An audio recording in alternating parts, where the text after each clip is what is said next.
الحياة مش دايما سهلة، وكلنا بنمر بفترات بنحس فيها انه الايام بتمر من غير معنى. لكن الفرق بين اللي بيكمل حياته وهو ميت من جوه، واللي بيعيش بجد وهو مقرر انه يدور على الحلول بدل ما يستسلم. لو حسيت انك عايش ومش عايش، خد خطوة حتى لو صغيرة، بس ما توقفش مكانك. هل عمرك حسيت انك عايش يومك بس ومش حاسس بيه؟ بتصحى تشتغل وبتخرج وبتنام، لكن في النهاية ولا كأنك عشت، وكأنك ماشي في الدنيا على الوضع التلقائي، لا فرحة حقيقية ولا حزن حقيقي، مجرد أيام بتعدي وخلاص. ليه بقينا نحس إن الحياة بقت أبيض وأسود؟ ليه فقدنا الحماس؟ ليه حتى الحاجات اللي كانت بتفرحنا زمان بقت دلوقتي ملهاش معنى؟ هل ده بسبب الضغوط ولا التكنولوجيا ولا احنا نفسنا اللي اتغيرنا؟ النهاردة هنتكلم عن ظاهرة فقدان الشغف والروح في الحياة، وهنجاوب على أسئلة بتمس وجع ناس كتير. وأول سؤال هنطرحه: ليه بقينا نحس إن الحياة بقت أبيض وأسود؟ الإحساس ده ليه أسباب كتير، منها الروتين القاتل. لما كل يوم بيعدي شبه اللي قبله، العقل بيبدأ يستهلك أقل طاقة، فبيحسسك إنه الحياة بقت ملهاش طعم. الإجهاد النفسي، ضغوط الحياة اليومية سواء شغل، فلوس، علاقات، بتخلينا نركز على البقاء بدل الاستمتاع.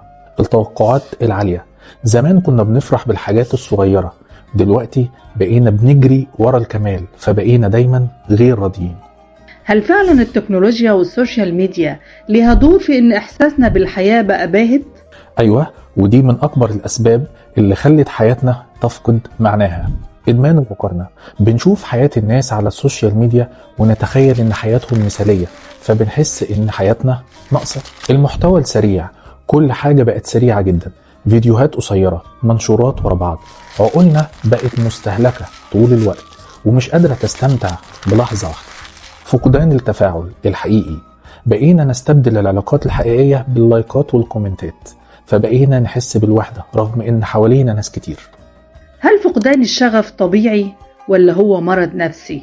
الحقيقة إنه فقدان الشغف مش مرض في حد ذاته، لكنه ممكن يكون علامة على مشاكل نفسية أعمق، زي الاكتئاب.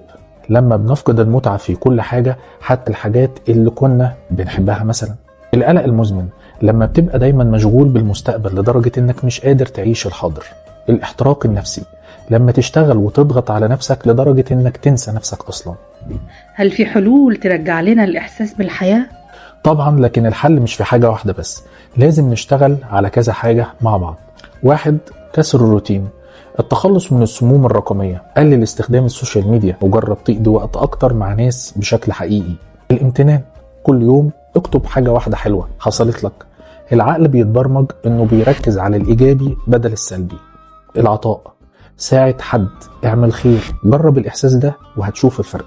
اهتم بجسمك، الحياة مش دايما سهلة، وكلنا بنمر بفترات بنحس فيها إنه الأيام بتمر من غير معنى.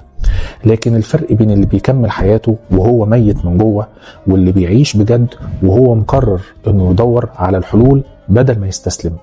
لو حسيت إنك عايش ومش عايش، خد خطوة حتى لو صغيرة، بس ما توقفش مكانك.